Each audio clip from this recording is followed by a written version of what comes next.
സബ്ബിഹു ലഹു ഫീഹാ, അവിടെ അല്ലാഹുവിന് തസ്ബീഹ് ചൊല്ലുന്നു. ബിൽ ഗുദുവി വൽ ആസ്വാൽ, രാവിലെയും വൈകുന്നേരങ്ങളിലും.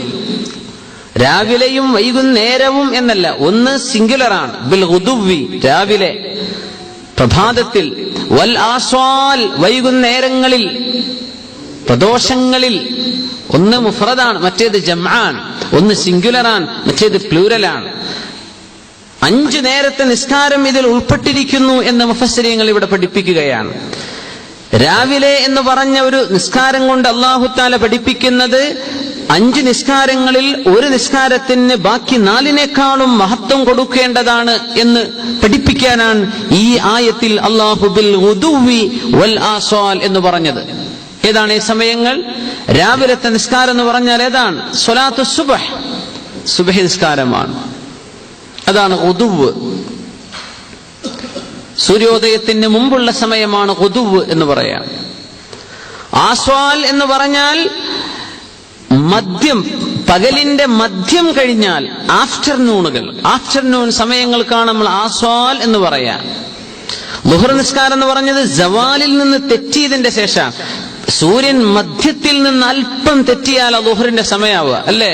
അപ്പോൾ തന്നെ ളുഹർ ആസ്വാലിൽപ്പെട്ട നിസ്കാരമാണ്, കാരണം മദ്യം കഴിഞ്ഞിട്ടാണ്. അതിനാണ് ആസ്വാൽ എന്ന് പറയാം. സുബ്ഹാനല്ലാഹ്. അസ്ർ ആസ്വാലിലാണ്, വൈകുന്നേരങ്ങളിലാണ്. അസീൽ, ആസ്വാൽ. മഗ്രിബ് അവിടെയാണ്. മഗ്രിബ് കഴിഞ്ഞ് തൊട്ടുടനെ വരുന്ന ഇശാ, 4 നിസ്കാരവും ളുഹറിന്റെ മധ്യത്തിന് ശേഷമാണ്. പ്രഭാതം എന്ന് പറയാൻ ഒരു നിസ്കാരമേ ഉള്ളൂ, സ്വലാത്തുൽ ഫജ്ർ. സുബഹി നിസ്കാരത്തിന്റെ മഹത്വം അറിയിക്കാനാണ് ഇങ്ങനെ ഒരു പദപ്രയോഗം അള്ളാഹുവിന്റെ വചനത്തിൽ വന്നത് എന്ന് മഹാനായ അല്ലാമ ശൻഖീത്ത് റഹ്മഹുല്ലാ അവരുടെ തഫ്സീറിൽ എടുത്ത് ആ വിഷയം ചർച്ച ചെയ്തിരിക്കുന്നു. സുബ്ഹാനല്ലാഹ്. അങ്ങനെ ഒരു മഹത്വമുള്ള നിസ്കാരമാണത്. 2 നിസ്കാരമുണ്ട്. ലാ യുതീഖുഹുൽ മുനാഫിഖൂൻ, മുനാഫിഖീങ്ങൾക്ക് അതിന് സാധ്യമല്ല എന്ന് റസൂലുള്ളാഹി സ്വല്ലല്ലാഹു അലൈഹി വസല്ലം. മുനാഫിഖ് എന്ന് പറഞ്ഞ ആരാണ്? കപടവിശ്വാസി, ഹിപ്പോക്രൈറ്റ്സ്. അയാൾക്ക് മുസ്ലിമിനെ പോലെ കാണിച്ച് ജീവിക്കാം. പ്രത്യക്ഷത്തിൽ മുസ്ലിമാണ്, പക്ഷെ ഉള്ളിൽ എന്താണ്? കാഫിറാണ്. അങ്ങനത്തെ കാഫിറാണ് ഉള്ളുകൊണ്ട്. പക്ഷേ അയാൾക്ക് എങ്ങനെങ്കിലും മുസ്ലിം സമൂഹത്തിന്റെ ഉള്ളിൽ പിടിച്ചു നിൽക്കണമെങ്കിൽ ഒപ്പിച്ചു കൊണ്ടുപോകാൻ പറ്റുന്ന നിസ്കാരങ്ങളുണ്ട് 3 കുഴപ്പമില്ല. ളുഹറും അസറും മഗ്രിബും കിട്ടും, കുഴപ്പമൊന്നുമില്ല. പക്ഷെ ബാക്കി 2 മുനാഫിക്കിന് നിസ്കരിക്കാൻ പറ്റൂല. അവനത് ഭയങ്കര ഭാരമാണ്. ഏതാണത്? സ്വലാത്തുൽ ഫജ്രി വ സ്വലാത്തുൽ ഇശാ. ഒന്നും സുബഹി നിസ്കാരമാണ്, മറ്റേത് ഇശാ നിസ്കാരമാണ് എന്ന് റസൂലുള്ളാഹി സ്വല്ലല്ലാഹു അലൈഹി വസല്ലം. നമുക്ക് മഗ്രിബായ പിന്നെ ലൈറ്റുകളും സ്ട്രീറ്റ് ലൈറ്റുകളൊന്നും ഇല്ലല്ലോ. മഗ്രിബായ പിന്നെ ഉറങ്ങുകയാണ്.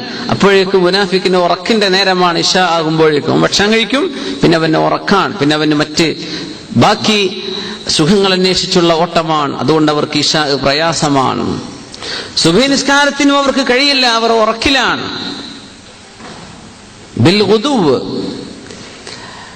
റസൂലുള്ളാഹി സ്വല്ലല്ലാഹു അലൈഹി വസല്ലം തങ്ങൾ പറഞ്ഞു, ലൗ യഅലമിൻ നാസ്, ജനങ്ങൾക്കറിയുമായിരുന്നുവെങ്കിൽ സുബഹി നിസ്കാരത്തിനും ഇശാഇനും അല്ലാഹു നൽകുന്ന പ്രതിഫലം എത്രയാണെന്ന് അറിഞ്ഞിരുന്നുവെങ്കിൽ ലഅതൗഹുമാ വലൗ ഹബ്വൻ, നടക്കാൻ പറ്റാത്തൊരു മനുഷ്യനാണെന്ന് വിചാരിക്കുക, ആ മനുഷ്യൻ പോലും കാലിൽ മുട്ടുകുത്തിയിട്ടോ ഞരങ്ങിയിട്ടോ പോലും ഈ നിസ്കാരങ്ങൾക്ക് എത്തുമായിരുന്നു എന്ന് റസൂലുള്ളാഹി സ്വല്ലല്ലാഹു അലൈഹി വസല്ലം. മൻ സല്ലൽ ഫജ്റ ഫീ ജമാഅ, ഒരു മനുഷ്യൻ സുബഹി നിസ്കാരം ജമാഅത്തായി നിർവഹിച്ചാൽ ആ മനുഷ്യൻ അല്ലാഹു തആല രാത്രി തഹജ്ജുദ് നിസ്കരിച്ചതിന്റെ കൂലി കൊടുക്കുമെന്നും റസൂലുള്ളാഹി സ്വല്ലല്ലാഹു അലൈഹി വസല്ലം. അപ്പോ മഹത്വമേറിയ നിസ്കാരം ദിവസം ആരംഭിക്കുകയാണല്ലോ. ഒരു ദിവസം ആരംഭിക്കുകയാണ്, അത് അല്ലാഹുവിന്റെ ദിക്റിലാണ് ആരംഭിക്കുന്നത്. ഉറക്കത്തിന് എഴുന്നേൽക്കുമ്പോ പിശാചിന്റെ മുഴുവൻ കെട്ടുകളും അഴിച്ചുവിടുകയാണ്. ദിക്ർ ചൊല്ലി എഴുന്നേൽക്കുകയാണ്, വുളു എടുക്കുകയാണ്, നിസ്കരിക്കുകയാണ്. പിശാച് കെട്ടിയ 3 കെട്ടുകളും അപ്പോഴേ അഴിയുന്നുള്ളൂ. രാവിലെ മുതൽ ഇതുവരെ കെട്ടഴിയാതിരിക്കുന്ന ആളുകളുണ്ടാവും. എഴുന്നേൽക്കുമ്പോ അൽഹംദുലില്ലാഹ് അല്ലദീ അഹ്യാനി ബഅദമാ അമാതനി വഇലൈഹി നുശൂർ, എന്നെ മരിപ്പിച്ചില്ലേ പടച്ചോനെ, ബഅദമാ, എന്നെ ജീവിപ്പിച്ചില്ലയോ അല്ലാഹ്, നീ മരിപ്പിച്ചതിന്റെ ശേഷം. അല്ലെ, ഉറക്കൊരു മരണം നമ്മളൊന്നും അറിയുന്നില്ല. എന്തെങ്കിലും അറിയുന്നുണ്ടോ? ഒന്ന് ഉറങ്ങിക്കഴിഞ്ഞാൽ ആരെങ്കിലും എടുത്തു കൊണ്ടുപോയാൽ അറിയോ? ഉറക്കിന്റെ ആ ഒരു കാഠിന്യത്തിലാണെങ്കിൽ പുറത്ത് എന്തെങ്കിലും ഉണ്ടോ അറിയോ? ഒന്നും അറിയുന്നില്ല. ബഅദമാ അമാതന, എനിക്ക് ജീവൻ നൽകിയില്ലേ പടച്ചവനെ, ഞാൻ മരിച്ചു കിടക്കുകയായിരുന്നു, എന്നെ ജീവിപ്പിച്ചില്ലേ. വഇലൈഹിൻ നുശൂർ, നിന്നിലേക്ക് ഒരിക്കൽ ഞങ്ങൾ എല്ലാവരും മടങ്ങി വരിക തന്നെ ചെയ്യും പടച്ചവനെ. അതിന്റെ ഒരു ട്രയൽ ഓരോ ദിവസവും നീ ഞങ്ങൾക്ക് നൽകുന്നുണ്ട്. അതാണ്, എല്ലാ ദിവസവും നമ്മൾ മരിക്കുന്നുണ്ട്, എല്ലാ ദിവസവും നമ്മൾ എഴുന്നേൽക്കുന്നുണ്ട്. നമ്മുടെ ഉറക്കും ഉണർച്ചയും അതാണ് നമ്മെ പഠിപ്പിക്കേണ്ടത്. നമ്മൾ മരിക്കുകയാണ്, ശരിക്കും മരിക്കാൻ തന്നെ ഉറപ്പിക്കണം. കടന്നുറങ്ങുന്ന മനുഷ്യൻ എഴുന്നേൽക്കുന്ന വല്ല ഗ്യാരണ്ടി ഉണ്ടോ? എത്ര ആളുകളാണ് വഹും നായിമൂൻ, ഉറങ്ങുന്ന സമയം അല്ലാഹു തആല മരിപ്പിക്കുന്ന ആളുകളുണ്ടെന്ന് പരിശുദ്ധ ഖുർആൻ തന്നെ പറഞ്ഞിട്ടുണ്ട്. ഉറങ്ങുന്ന നേരത്തെ അവർ മരിക്കുകയാണ്, ഉറക്കത്തിൽ മരിക്കുന്നു. സൈലന്റ് അറ്റാക്കുകൾ അല്ലേ? മനുഷ്യന്റെ ഖൽബ് അങ്ങനെയാണ്. ഹൃദയം അത്ഭുതപരമായ അള്ളാഹുവിന്റെ സംവിധാനമാണ്. അതിന് തകരാറുണ്ടെങ്കിൽ പോലും പുറത്തേക്ക് അതിന്റെ സിംറ്റംസ് കാണാൻ പറ്റൂല എന്നാ. ഹൃദയം മുഴുവൻ ബ്ലോക്കുള്ള ഒരു ഹൃദയമാണെങ്കിലും ഡോക്ടർമാർ ഡയഗ്നോസ് ചെയ്യുമ്പോഴേ, പ്രത്യേകിച്ച് കാര്യമായൊരു പ്രശ്നം വരുമ്പോഴേ അറിയുള്ളൂ. എത്രയോ മുമ്പ് തുടങ്ങിയിട്ടുണ്ടാകും ബ്ലോക്ക്, പക്ഷെ അറിയാൻ പറ്റില്ല. ഹൃദയം എന്നാലും വർക്ക് ചെയ്യുന്നതാണ്. തകരാറുണ്ടെങ്കിലും പുറത്തറിയിക്കാതെ വർക്ക് ചെയ്യുന്ന ആയുധമാണ് അള്ളാഹുവിന്റെ സൃഷ്ടിയാണ് ഖൽബ് എന്ന് പറയുന്നത്. അപ്പോ എന്താണ് അതിന്റെ അവസ്ഥയൊക്കെ അള്ളാഹുവിനെ അറിയുള്ളൂ. യാ അള്ളാഹ്. അപ്പോ ഉറങ്ങുന്ന മനുഷ്യനിൽ പിശാച് 3 കെട്ടിട്ട് കൊടുക്കുന്നു. ആ കെട്ടഴിയണമെങ്കിൽ ഒന്ന് ദിക്റില്ല, അള്ളാഹുവിന്റെ ദിക്ർ ചൊല്ലി എഴുന്നേൽക്കണം. അൽഹംദുലില്ലാ എന്ന് പറഞ്ഞ് എഴുന്നേൽക്കുമ്പോ രാവിലെ ആദ്യമായി നാവിൽ നിന്ന് വരുന്നത് ബിൽ ഗുദുവി, ആ പ്രഭാത നേരത്തും നമ്മൾ തസ്ബീഹ് ചൊല്ലിയിട്ട് എഴുന്നേൽക്കുക അല്ലേ?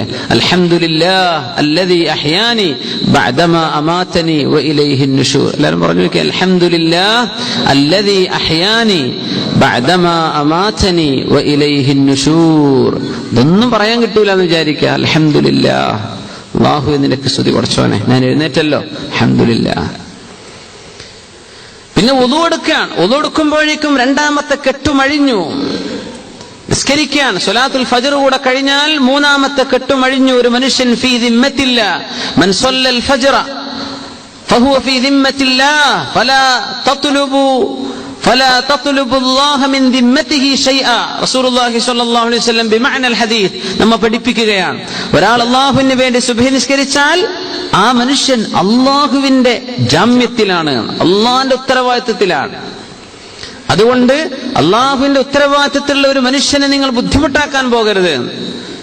ലോകത്ത് ഇസ്ലാമിക രാജ്യങ്ങളിൽ കൊലപാതകികളായ ഒരുപാട് ഭരണാധികാരികൾ കഴിഞ്ഞു പോയിട്ടുണ്ട്. കൊല നടത്തിയവർ, നിരപരാധികളെ കൊന്ന ആളുകൾ ഒരുപാട് കഴിഞ്ഞു പോയിട്ടുണ്ട്. ഇമാം ശാഫിഈ റളിയല്ലാഹു അൻഹു ഹജ്ജാജ് ഇബ്നു യൂസുഫ് എന്നിവരെ സംബന്ധിച്ചൊക്കെ അങ്ങനെ തന്നെ സർട്ടിഫിക്കറ്റ് കൊടുത്തിട്ടുണ്ട്. കഫാ ബിഹി ളാലിമാ. ഇമാം ശാഫിഈ തങ്ങൾ കൊടുത്ത സർട്ടിഫിക്കറ്റ് ആണ്. ളാലിം എന്ന് പറയാൻ, അക്രമി എന്ന് പറയാൻ ഹജ്ജാജ് ഇബ്നു യൂസുഫ് തന്നെ ധാരാളമാണ്. അങ്ങനത്തെ ആളുകളൊക്കെ കൊല ചെയ്യുമ്പോൾ പോലും ചോദിക്കുന്ന സല്ലൈതൽ ഫജ്റ ഫീ ജമാഅ, ഇന്നത്തെ സുബഹി നിസ്കാരം ജമാഅത്തായി നിസ്കരിച്ച ആളാണോ? പോ എന്ന് പറയുന്നു. എന്നാ ഞാൻ കൊല്ലൂല. നോക്കണം, കൊലപാതകയാണെങ്കിൽ ഉള്ളിന്റെ ഉള്ളിൽ എവിടെയൊക്കെയോ ഒരു നന്മ കിടപ്പുണ്ട്. പേടിയായിരുന്നു നാം. അപ്പോ അല്ലാഹു തആല എടുത്തു പറയാണ്, ഇതൊരു ഗൗരവമുള്ള ഒരു നമ്മൾ ചിന്തിക്കേണ്ട, ഞാനും നിങ്ങളൊക്കെ മനസ്സിലാക്കേണ്ട വിഷയമാണ്. അല്ലാഹു തആല അതനുസരിച്ച് അമൽ ചെയ്യാൻ നമുക്ക് തൗഫീഖ് ചെയ്യുമാറാകട്ടെ. രാത്രി ചുരുങ്ങിക്കഴിയുമ്പോൾ നമ്മൾ പറയും ഉറങ്ങാൻ നേരമില്ലല്ലോ, അങ്ങനെ സുബഹി പോവാണ്, രാത്രി കുറച്ചല്ലേ ഉള്ളൂ, എന്താ ഇപ്പൊ 4 മണിക്കൂറൊക്കെയല്ലേ രാത്രി ഉള്ളൂ. ഇപ്പൊ അങ്ങനെയല്ല, ഇപ്പൊ രാത്രി ദീർഘമാണ്. രാത്രി ദീർഘമാകുമ്പോ തണുപ്പോണ്ട് എഴുന്നേൽക്കാൻ പറ്റണ്ടേ? ഇത് രണ്ടും അല്ലാത്തൊരു സമയം കിട്ടുമോ? ചൂടും തണുപ്പാകുമ്പോ രാത്രിയുടെയും ഡേ ടൈമിൽ അതിന്റെ ലെങ്ത്, സമയത്തിന് വ്യത്യാസം വരും. അതൊന്നും മുഅ്മിനായ മനുഷ്യൻ എന്തല്ല, ഒരു കാരണമല്ല. അതുകൊണ്ട് ബിൽ ഗുദുവി, രാവിലത്തെ ഒരു നിസ്കാരത്തെ അല്ലാഹു വേറിട്ട് പറയാൻ, അവര് സുബഹിക്കെത്തുന്നവരാണ്, അവര് സുബഹി നിസ്കരിക്കുന്നവരാണ്. വൽ ആസ്വാൽ, മറ്റ് നിസ്കാരങ്ങൾക്കും അവരെത്തും, അവർക്കൊന്നും തടസ്സമല്ല. റിജാലു